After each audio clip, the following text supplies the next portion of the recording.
Welcome back. Now we transition into a new text, Luminous Emptiness, which is a summary, a very different kind of a summary by Mipham Rinpoche. He takes a look at the 22 chapters and to some extent also the commentary by Longchenpa, and has rearranged his own commentary in the form of 11 chapters basically. There's some preliminary information and then he goes into these 11 topics. And the 11 topics that he uses for this are the view, absorption, conduct, the mandala, empowerment, samayas, accomplishment, offerings, enlightened activity, the mudras, and mantras. So that are the areas, and it's a little bit different order than what we looked at previously. The focus of his commentary is a bit different. It's more broad, and so we'll be looking at it, but it's nice to do this after having gone through the root text and through Longchenpa's line-by-line commentary, so that you get a really good sense, first of all, about the Tantra itself, what it's really all about. And so then, by looking at Mipham's commentary, I think it's much more meaningful than without that in the beginning. So those are the topics. Well, I'm going to first go to the commentary that we have on this. And in this, the view, looking at the view. This is the intellectual perspective of reality by means of discriminative awareness. The status of sentient beings is ascertained to compromise those of no understanding, those of wrong understanding, and those who do not fully understand, as well as those who do understand. So 4 different categories there that he talks about. And then the view of Mahayoga is that phenomenal existence is ascertained to be fundamental reality by means of the 4 kinds of realization, 3 purities, 4 modes of sameness, and the Supreme Embodiment. Now, Mipham Rinpoche doesn't explain what those are in the text, but our author here has, and so he starts off with the first is the 4 kinds of realization. And it's broken into parts. The first one is what he calls the single basis that establishes all things to be naturally present and uncreated. The second one are the seed syllables, which establish all things to be an unceasing display of pure appearance. And the third one is the blessing, which establishes all things as an indivisible essence of uncreated sameness and pure appearance. And the fourth one is the direct perception, which establishes all phenomena as the deities of the mandala without intellectual characteristics. Now, none of those are surprising based on what we've looked at and studied before, but this is a unique list of those 4 characteristics. He then goes on to the 3 purities.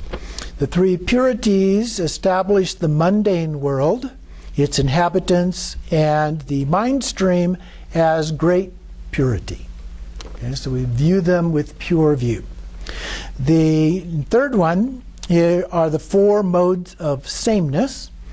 Those are emptiness, the coalescence of appearance and emptiness, and the union of those 2, the freedom from conceptual elaboration, and sameness itself. All are subsumed in the relative and ultimate truth as the great sameness. So sometimes we break things down into categories that then can be brought together, and so that the ones would be brought together in terms of the 2 truths, and then yet the 2 truths further brought together in terms of 1.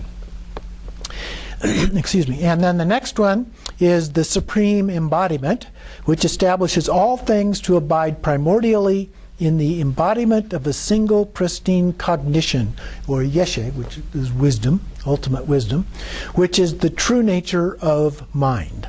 And then the fundamental view, or goal of Mahayoga, is explored by Mipham Rinpoche in 3 topics, which he then lists here as well. The view of the apparitional reality is that the mundane world and its inhabitants are present as a great purity in the mandala of the supportive Buddha body and the supported pristine cognition, respectively. And then the view of reality itself is that all things partake of a great indivisible sameness. And then the third one, the view of intrinsic or intuitive awareness, is to become individually aware that the indivisibility of purity and sameness is the great Buddha body of reality. So those are the things, and he shows, in conclusion, he shows how each of the other 10 aspects of the mantra depends on purity and sameness of view. So those things pervade everything else. So the importance of the view, which in Dzogchen we have seen is the view, the meditation, the fruition, all of those things are actually identical. So that gives a brief overview of what we're looking at here today. So let's move on then, just a few comments before the actual text.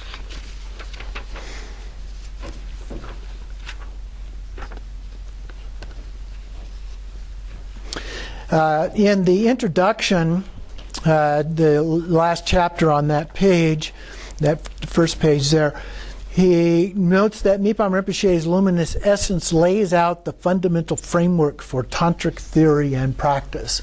So this is a very generic overview of how this fits with lots of potential other kinds of things.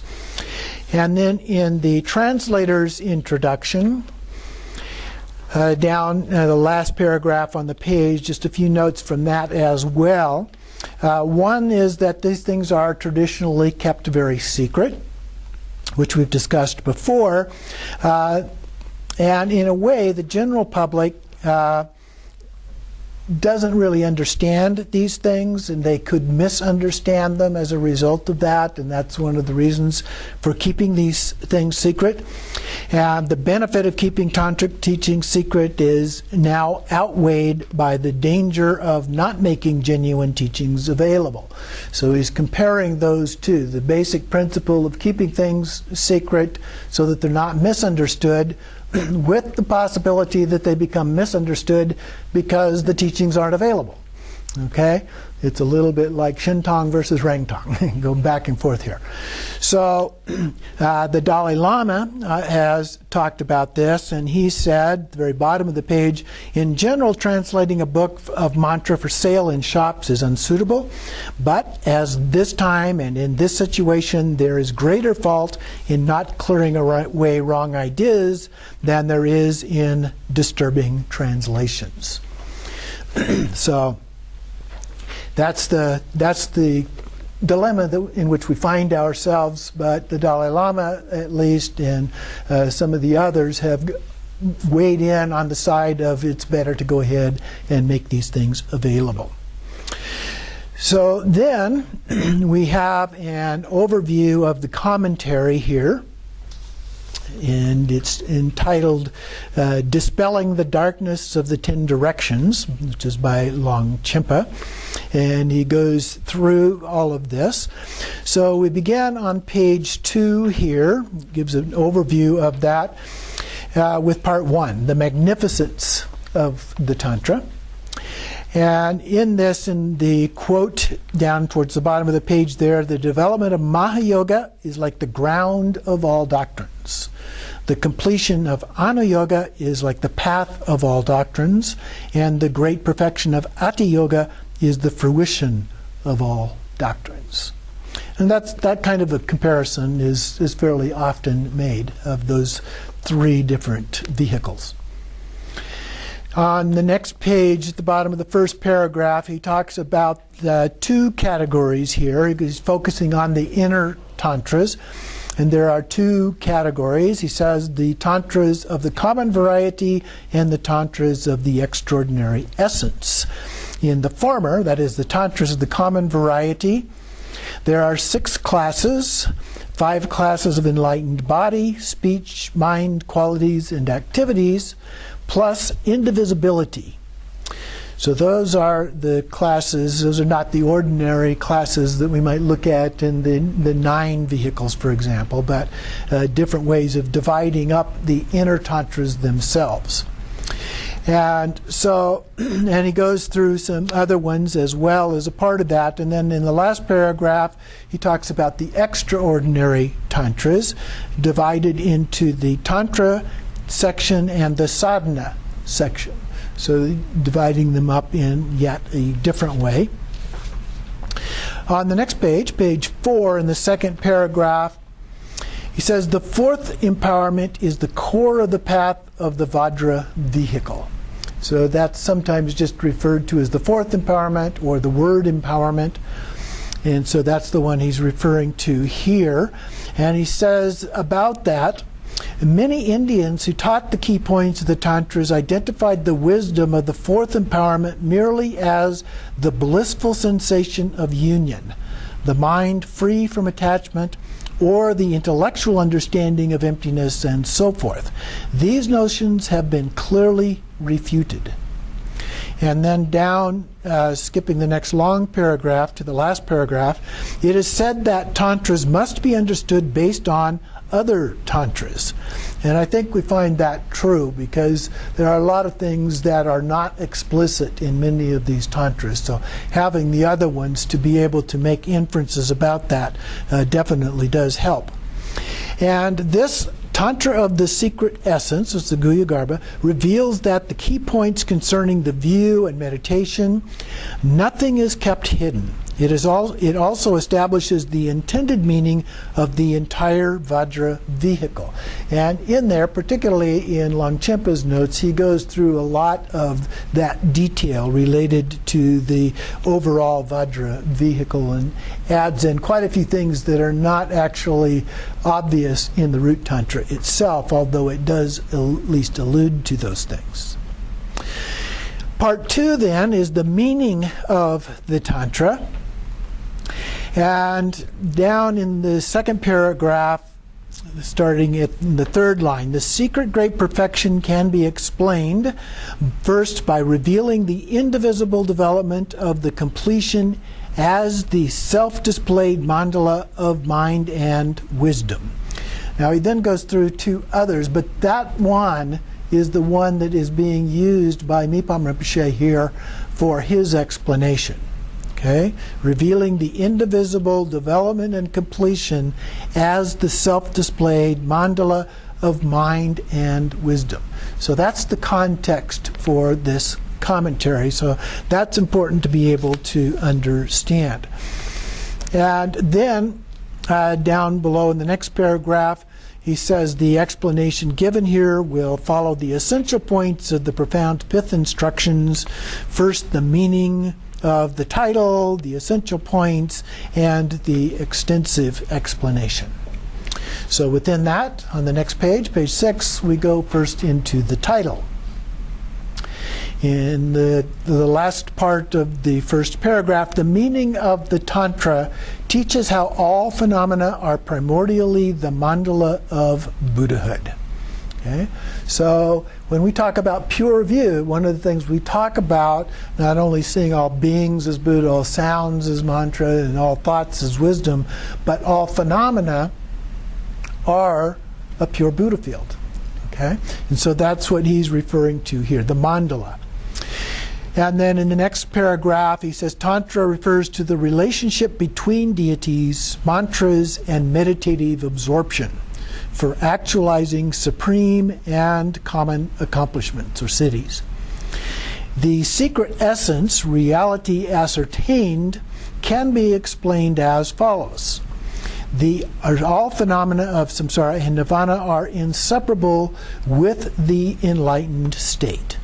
Okay, so once you see them from the enlightened state or with pure view, then you have a different kind of a worldview. Doing all of these practices help us develop that. But ultimately, when we're able to complete and master those things, we have attained that new worldview. And then he goes through those 4 words, secret essence, reality ascertained, and explains a little bit more about each of those words. The first one is the word secret.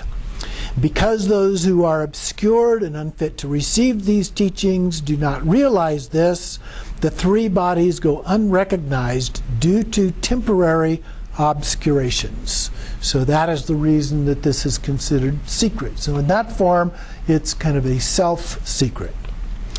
In the next paragraph, he talks then about the second word, the essence. Essence refers to the final actual way of all phenomena, primordial enlightenment. It is referred to as the essence because it is the ground, the quintessence. And then the third word, reality. Reality ascertained. So reality refers to the very nature of the three bodies, the reality of the natural state. And then the last one, ascertained, top of page 7. Ascertained implies that this teaching is not an expedient one meant for new students. Rather, it is the final meaning, as it is. So this is the level of mastery of this that is being referred to here. Excuse me. In the next paragraph, these four components of the title illustrate the meaning of the purity and equality of primordial enlightenment. Alternatively, one may also say that the primordial Buddhahood is the ground, the secret essence. The experiential integration of that through the indivisible development and completion stages is the path and reality. The culmination of the path is the spontaneous presence of the three bodies, and that is the fruition ascertained within the ground. Okay? So that is his explanation of the title, which gives us a good sense of what it is that is being referred to, as well as the level, a very high level of understanding that is being referred to here.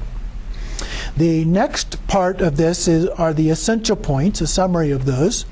And so the first one is the purpose and relevance of the Tantra. So on page 8 at the top, in the second paragraph, he refers to the subject matter. So the subject matter is the mandala of the ground, the ultimate natural state of phenomena.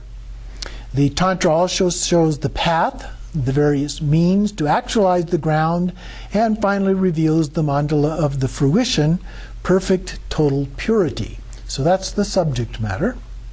And then the text refers to the 22 chapters in the text that are inseparable from enlightened body, speech, and mind. And it serves to establish others in noble wisdom. Then in the second from the bottom paragraph, the continuum. This refers to the subject matter, which we just referred to above, as well as its meaning. And then the next paragraph, the purpose. The purpose is to facilitate the comprehension of the natures of the three actual continua that are represented by the syllables, the mingling of word and meaning. And so we start off with these syllables, we combine the syllables into words. The words then are used to express the meaning. And then at the top of page 9, we have the essential purpose. The essential purpose is to actualize the supreme and common accomplishments by realizing the meaning of its subject matter. Then we go on to the next section, which is the meaning of the Tantra. And there are subparts of this, 4 subparts, the first one being the setting. The setting concerns the 5 perfections. And we've heard these 5 perfections before. The first one deals with the teacher. The teacher is Samittabhadra. And then the next one is the location at the top of page 10. This is the unexcelled realm, devoid of both center and limits, the basic space of phenomena and the mandala. Okay? It is not located among pure or impure fields. It transcends those concepts altogether. And then we have the third one is the retinue. The retinue is the self-displayed emanations of great wisdom, not different from the teacher himself. So all of the deities, the 100 peaceful and wrathful deities and so forth, are the retinue here. But they are no different than the teacher.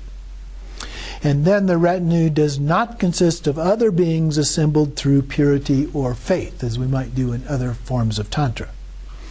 Then we have the fourth one is the time. The time is the changeless state of basic space, the equality of the four times, past, present, future, and time beyond time. The fifth one is the Tantra. The Tantra shows that all phenomena within samsara and nirvana are primordially perfect. The teaching is therefore not concerned with how certain causes and effects should be accepted or rejected. It's transcendent. It's beyond accepting or rejecting. So he talks then about three different aspects, the outer, inner, and secret aspects in the last paragraph. A detailed explanation of the five perfections begins with an account of how the mandala of the natural and spontaneously present ground arises from the state of compassion, and how the mandalas of the peaceful and wrathful deities are then projected out from it. So it first arises from the compassion, and then out of that the mandala is displayed. And so that would include the five Buddha families and then all of the others that are a part of the mandala. Next, at the top of page 11, we have the prelude. And down and starting in the fourth line there, the prelude involves the thus gone one, which would be Samattabhadra in this case, spontaneously addressing himself in a state of wonder. He elucidates the meaning of enlightenment to himself as a primordial mandala of the purity and equality of all phenomena, the realization of the single sphere of enlightenment. As the aspect of skillful methods, Samattabhadra initiates the discussion by considering the magnificence of enlightenment as the original purity of all phenomena. And skipping a couple of lines, the world and its contents are a vast purity, spontaneously present and beyond characteristics. Then, Samattabhadri, as the aspect of knowledge or wisdom, initiates the discussion by considering the magnificence of enlightenment within the great equality of the basic space of phenomena. And then she points out the great equality of appearance and existence, the Lord and consort as the means and knowledge, beyond meaning and parting. Initiate the discussion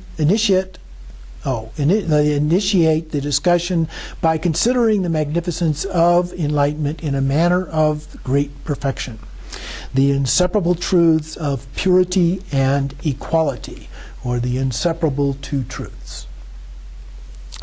And then about the fourth or fifth line down in the next paragraph, compassionate emanations manifest to teach. In this way, beings are guided by the infinite display of the magical net in whatever way is required, in correspondence to the 6 classes of disciples. So he's building here a generic framework for what is going on with these teachings and how they are to be understood, because they are within the context of understanding Ati Yoga. And so having understood that particular context, it really helps us then to understand what is being expressed in the content of this Tantra. Going to page 12 then, the third part is the meaning of the Tantra. And it involves several different parts as well. First we talk about the ground continuum. The ground or causal continuum has 4 topics. The first of those is the natural mandala of the ground. So all phenomena are primordially pure as the mandala of enlightened body, speech, and mind. This enlightened state is known as the natural and spontaneously present mandala of the ground, the very essence. Within this essential state, no one has ever been bound, and therefore no one is ever liberated. So we're transcending even those concepts, a lot like the Prajnaparamita texts. It is free from duality, beyond limits and partiality, as the nature of the indivisible truths. 2 truths. When this ground is genuinely realized, it is nirvana. When it goes unrealized, however, it is the ground of samsara. Same ground, it's just whether we realize its nature or not. It is called ground because it is the nature of all phenomena of both samsara and nirvana. So, how does delusion arise then? On the next page, 13 in the middle, when this very ground is not realized, it becomes polluted by delusion. Temporary delusion, but delusion nevertheless. And then the basic space is primordially pure and inseparable from its own spontaneously present appearances. They are a unity. Buddhas manifest when the natural state is realized. Sentient beings manifest by failing to do so. So that gives us a basic principle on how the two manifest in terms of nirvana and samsara, in terms of Buddhahood or ordinary sentient beings. On page 14, in the second paragraph, he talks about this delusion that arises. It can be summarized as the obscurations of the four stages. It goes through each of these four in the paragraph then. The waking state is apprehending various ordinary appearances. And this obscures the nature of the emanation body. The second one is while dreaming, which is merely the energetic mind and obscures the nature of the enjoyment body of self-displayed wisdom. And then in deep sleep when you're not dreaming, it's a dark state of utter oblivion, which obscures the nature of non-conceptual Dharma body. And then, the fourth one, at the time of immersion, coarse sensations are obliterated by the taste of bliss. And then grasping and attachment obscure the nature of the unified essence body. Okay? And then we have the delusion and natural ground. And at the bottom of the page, as these appearances unfold, there is never any straying from the natural ground. So even the delusions, we're not straying from the natural ground. In the same way, all phenomena that comprise appearance and existence are never beyond the nature of great purity and equality, whether this nature is realized or not. So that's one of the basic principles of the Dzogchen view, is that this is there. We all have intrinsic Buddha nature, no matter how we manifest and what kind of actions we engage in this world. We all still have that Buddha nature. We just don't realize it. So the next one, he talks about how do we change that? How do we reverse this process, reversal of delusion? Just as light overcomes darkness, these forms of delusion are reversed by the actual and authentic wisdom that accords with the natural state, or the special knowledge that resembles it.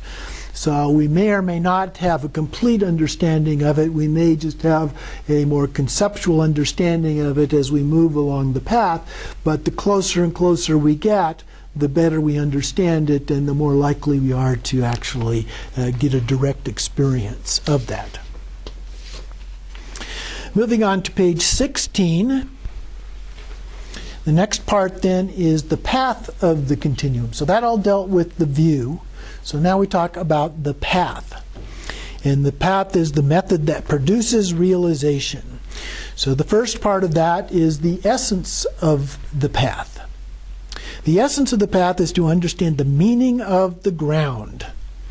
So as long as we understand that, that really is the path. So the view becomes the path. On the next page, the divisions of the path. So he breaks it down in several ways here. This section gets a little bit long. So he talks about the long path and the shortcut. The long path that he's referring to here deals with the Shravakas and Prateka Buddhas, as well as the Bodhisattvas and the outer Tantras. So he's collapsing all of those into the outer, or the long path. And then the shortcut refers to the inner methods of the three vehicles of highest yoga tantra. So we would have the Maha Yoga and the Ana Yoga and the Ati Yoga. So then he goes into a different representation of these vehicles, the 5 vehicles. And at the bottom of the page, he says it's the vehicle of gods and humans. This is not normally one that we list in the lists of vehicles, but he includes that as the first. So that would be our ordinary desire realm kinds of issues. And then the vehicle of listeners, the vehicle of self-realized Buddhas, the vehicle of bodhisattvas, and the vehicle of secret mantra. So he's included of all of the vehicles that we normally view, as well as this realm as being a vehicle. And then he goes through and explains each of these in a little bit more detail. I don't think we need to go through each of those. But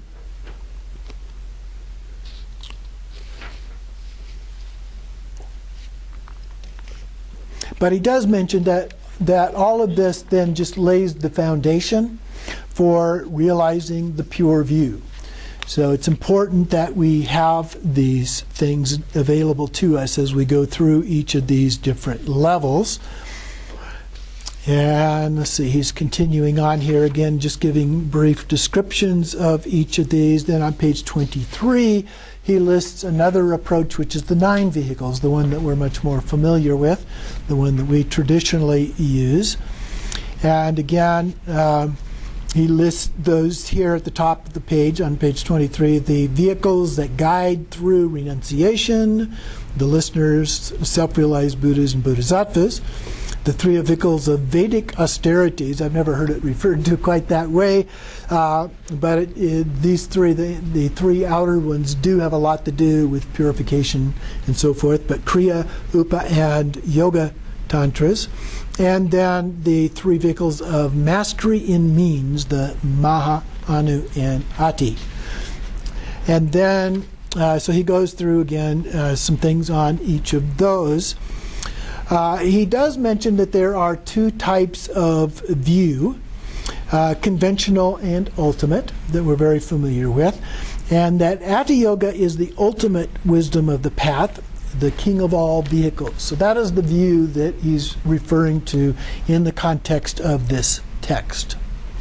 And then I'm on page 24 here toward the bottom, the path of unsurpassable mantra. So then he goes into some more detail about this. First is development stage. This is the generation stage practices here at the very bottom of the page. And he talks about it in terms of 5 different levels, stages of development. And he says that these are great emptiness, illusory compassion, the single form, the elaborate form, and the group gathering. These don't coincide with the way that we've been looking at them. The group gathering would be the Ghana Chakra, though, that is referred to in the text. Okay, so all of these are levels that actually, and he'll go through this in more detail in the book, but work up to that Ghana Chakra as the highest level then. And a few lines down from that, training continues until one is able to create the perception that appearance and existence are all-pervasive purity, the wheel of the magical net. So that's the magical net of Indra that's usually referred to, that no matter how you look at it, you see the essence of that in any way that you see that. And then in the next paragraph, generally speaking, the development stage practice can lead to the mundane accomplishments. It will not lead to the transcendent. The true meaning will be naturally induced by the completion stage. So he's basically saying that the generation stage by itself is insufficient. You need to move on and also do the completion stage practices. And then the advanced practices of isolating the mind and observing the nada in the heart center, so that dissolution into emptiness. Okay? So in this case, what he's talking about is not exactly the same kind of completion stage practices that are included in the 6 yogas of Naropa, but more like the completion stage practices that are included in the dissolution into emptiness at the end of the generation stage practice. Okay? But then he goes on to explain in a little bit more detail the actual completion stage. So the two completion stages, that gets to be confusing sometimes. So then we have the completion stage here that is divided into two categories at the very last of the page there, bottom of the page. The support, channels, energies, and essences, or channels, winds, and drops as we normally refer to them, through yogic exercises, the vase breathing, the melting of subtle essence, which would be tumo, and so forth. And then the application would be the second category of the supported. So there's the support and the supported. But in this case, the application or the supported is the essence of luminosity, the empty forms or direct crossing. So that's actually a reference to Togao. Okay? So he's making some kind of very broad categories here in terms of what the completion stage embodies. Next paragraph, how they are practiced. Again, he breaks it into two categories, the path with characteristics and the path without characteristics. And he also notes that with characteristics requires effort, and without characteristics requires no effort. What is practiced? Luminosity, or clear light, the wisdom of the empty. And then the illusory body, the wisdom of appearance, and the wisdom of the unity of these two. So it's not a complete set of the 6 yogas of Niropa, but it's some of the key parts of that. So you've got tumo, you've got illusory body, which can include the dream yoga, sometimes is included as a part of illusory body, as a part of those, and the clear light, and then the bringing of those things together. All completion stage practices are nothing more than ways of actualizing pure wisdom by allowing the karmic energies to dissolve into the central channel. And so when we do these practices, and as the way that we did them in the Essentials class, we do these practices, then we bring them into the central channel, and we do those within just the central channel, the 4 joys, the 4 blisses, either way, and the 4 empties, and so forth, the clear light, to bring those within the central channel as a part of that practice. The next paragraph, in this Tantra, the completion stage with signs is taught via the instructions on the practice of subtle essences that relate to the 4 wheels, or 4 chakras, as well as the path of means, which includes both the gradual path of the upper gate. So the upper gate would refer to the usual visualized jnana sattva type practices, and the instantaneous path of the lower gate, which would refer to the karma mudra tantric practices. And then the completion stage without signs, on the other hand, is taught through the pith instructions of the luminous great perfection. Okay? So we have the ones that relate to the ordinary yogas related to completion stage, and then we have the ones without signs that relate to the dzogchen. And then in the next paragraph, these 2 stages clear away impurities through which the natural state is actualized. Okay, then on the next page we go to means and liberation. And first we have the path of means. Below the quote, the emptiness of this path is the forceful manifestation of one's own inner wisdom through wondrous, skillful activity. First, skipping a few lines there, engendering blissful wisdom through blazing and dripping in relation to the 6 wheels. Now, he's moved now from 4 to 6 in this case. And engendering the melting bliss of unchanging wisdom through the descent, retention, reversal, and pervasion that pertains to the union with the secret space. The next paragraph, during equipoise, he or she will come to experiencing the meaning, the continuum of the ground within which the 2 truths are indivisible, It is a state free from thought and beyond conceptual mind. Such experiences induce the certainty that all appearance and existence are great purity and equality. So he's giving us an overview then of the path and the way that we accomplish this.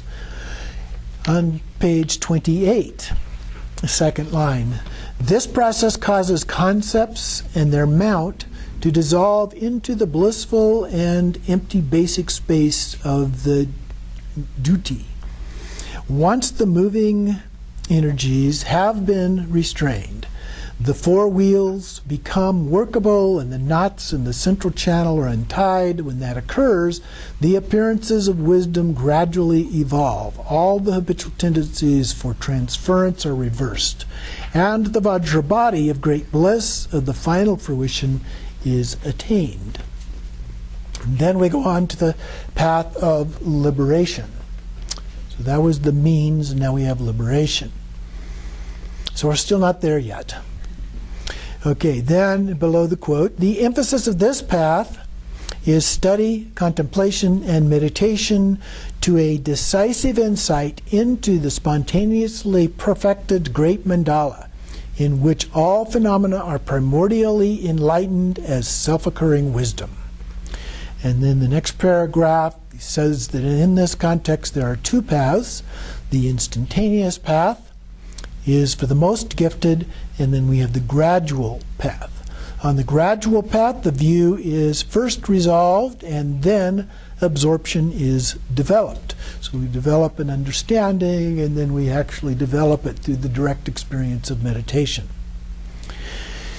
So then I'm going to skip a little bit here to page 29, the second paragraph. The paths of means and liberation are classified as such based on their respective emphasis of means and knowledge. Okay, so skillful means or compassion versus the wisdom aspect of that. And the next paragraph, in the context of group practice, the merely symbolic, illustrative wisdom may arise, and one may become a knowledge holder of the desire or form realms. And we discussed that in the other commentary of Longchenpa, the knowledge holder being the Vajradhara. And then, next paragraph, in the case of the genuine group practice, or Ghana Chakra, the supreme accomplishment is attained and the entire gathering proceeds to the levels of knowledge holders. This occurs because smoke and the rest of the 10 signs are complete even when practicing the absorption of great emptiness in an authentic manner. Okay? So even the signs can show up even though we're doing a non-conceptual practice. The practitioner who has accomplished the development stage of appearance and existence as manifest ground will arrive at the luminosity of the fourfold emptiness, the tetralemma. Okay? Emptiness is not a thing, it is not no thing, not both, not neither. And emerge in the divine form of the mere energetic mind, for the infinite appearances of all pervasive purity will be perfected. So it transcends, and that's the essence of the tetralemma, is that it transcends all of those concepts. Therefore, at the occasion of great accomplishment during the group practice, one relies on the proximate cause of a seal or consort, and thereby actualizes the truth of reality. Then we have traversing the path. At the top of page 30 then, this path can be divided into 5 paths.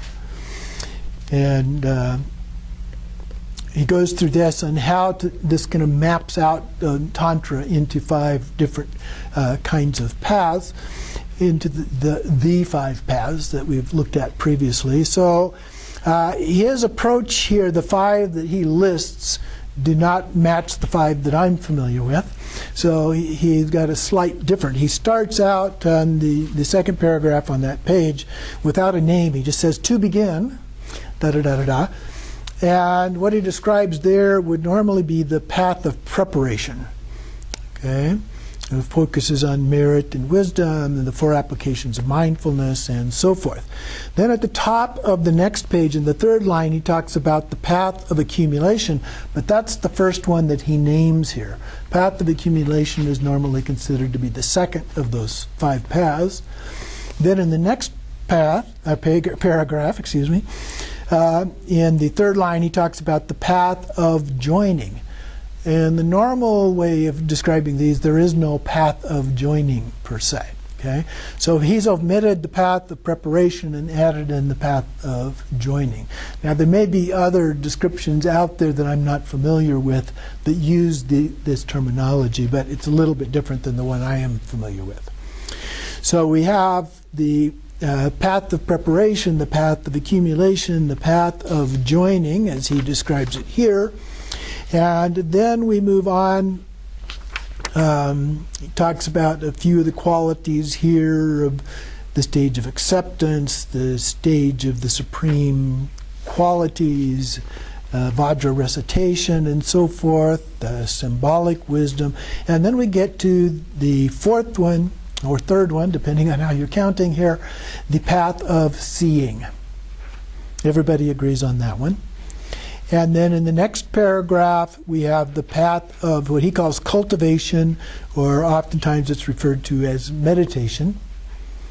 And then finally, a few lines down from that, about 5 lines down, he refers to the path of training, or usually it's referred to as the path beyond training, which he uses then a little bit later as a part of that. So the terminology varies a little bit from one source to another in terms of what we're talking about, but the 5 paths, we're basically familiar with those and how those are laid out. And then he summarizes them on page 33 in the 3rd paragraph. These 5 paths are presented with reference to the way one perceives the intrinsic nature of a quality, meaning the actual luminosity or the way things are. Thus, on the path of accumulation, luminosity is merely an object that one comes to understand through study and contemplation. On the path of joining, example, luminosity is present, while the actual luminosity manifests on the path of seeing. On the path of cultivation, the luminosity of training manifests, and on the path of training, the final luminosity itself occurs. Okay?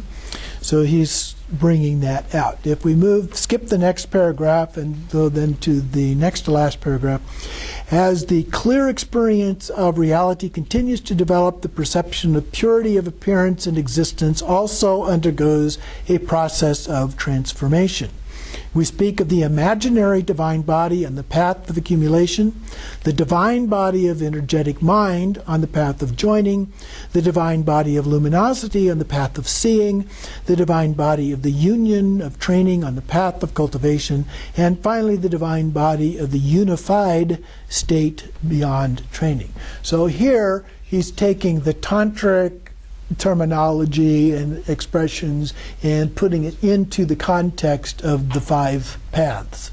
Okay? Let's move on then to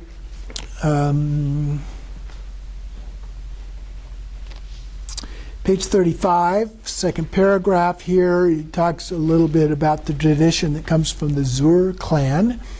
2nd line, someone who sees the truth of reality yet lacks the mental capacity required to purify the defilements of the body with the fire of wisdom is a matured knowledge holder. You know, he's going through these different levels of the Vidyadharas. When the capacity to purify has been achieved and the body is immortal and pure, one is a knowledge holder with the power over longevity. So this is the immortal Vidyadhara.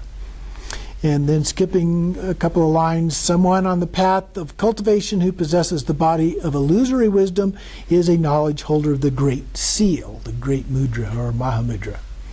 And then finally, at the completion of the path of training, one is not yet a Buddha. Nevertheless, one assumes the appearance of a Vajra holder with the 5 bodies spontaneously present. This is referred to as the spontaneously present knowledge holder. And So then he explains a little bit about the terminology, and then at the bottom of the page, the fruition continuum. So we've talked about the view, we've talked about the path, and now we talk about the fruition. So below the quotes on page 36 there, first big paragraph, the path actualizes the natural mandala of the ground exactly as it is, indivisible purity and equality. This Vajra-like body is the essence of the single sphere of self-occurring wisdom, the fully perfect enlightenment within the indivisibility of all phenomena. Its nature is one of permanent and pervasive great bliss. So he's bold enough to use that word permanent here. Okay? So we get into the Shentong point of view with that we can say those sort of things. It is the master of universal manifestation of inconceivable qualities in the embodiment of the final fruition, the unified state beyond training. So moving on then to the top of page 37, we have the specific explanation of the path that has several different parts. First, the various classification schemes. And so we're not going to go these in great detail, but just to mention a few things about that. So he starts off, he talks about the means and knowledge, the development and completion, or a threefold approach, both of those being twofold approaches, a threefold approach of enlightened body, speech, and mind, view, meditation, and conduct, approach, accomplishment, and activity. So just giving examples of various classifications that either use 2 or 3 concepts. And then he uses one with 4, the 4 seals, the Great Seal, the Dharma Seal, Samaya Seal, and Action Seal. And then one that uses 5. And so we have the empowerment, Samaya's view, accomplishment, and enlightened activity as a part of that. And then he goes through one with 7, and another one with 5, and another one with 10, and so forth. And then on page 38, in that second paragraph, he says, there is no difference between them. Okay? It's just a bunch of words that we use for classifying, for conceptualizing. And so if we get caught up in the words, we're going to get in trouble. Okay? They can come in handy for helping us to understand at a certain level, but we have to be careful about getting caught up in those words. Then, number 2 there, the present context. The present context being this text. What are we talking about in this text? Then he goes through the 11 topics of the text. The view, the absorption or concentration, the action, the mandala, the empowerment, samayas, the zealous practice, the offerings, the display, the mudra, and the mantra. So we'll take a short break.